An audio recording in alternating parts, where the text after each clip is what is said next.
Voilà, il faut dire que les travaux de ce forum ont donc laissé une large place au débat entre participants, notamment les jeunes, les femmes, les chefs d'entreprise, les décideurs et autres experts, avec pour objectif bien sûr l'élaboration de quelques pistes pour une meilleure mise en pratique de cette francophonie économique.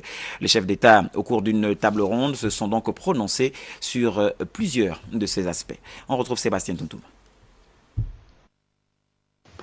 Les chefs d'État se sont bien montrés disposés à débattre sur la question de la vision économique à insuffler à l'organisation de la francophonie. Face à eux, les chefs d'entreprise et décideurs du monde, les jeunes, les femmes. La francophonie comme outil de développement socio-économique de l'espace francophone, c'est toute une préoccupation pour les États. Le président gabonais. Les jeunes qui sont derrière nous, de pouvoir trouver leur place. C'est donc ce qui est important.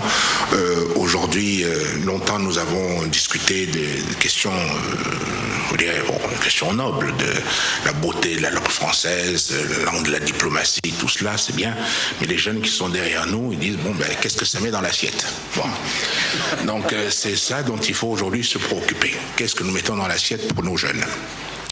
Nous avons beaucoup d'atouts et longtemps nous avons été un petit peu à l'arrière par rapport aux questions essentielles qui sont aujourd'hui les questions économiques. Et il faut dépasser le complexe que nous avions par rapport à d'autres communautés pour dire que nous avons des opportunités qui sont très importantes. Oui, la francophonie est un atout. Oui, la francophonie, ce n'est pas seulement se retrouver dans des beaux salons et discuter, parler en mettant des imparfaits du subjonctif. C'est très bien, mais je dis aujourd'hui, il y a d'autres opportunités. Donc c'est cela aujourd'hui qui m'intéresse, c'est ça qui intéresse nos jeunes.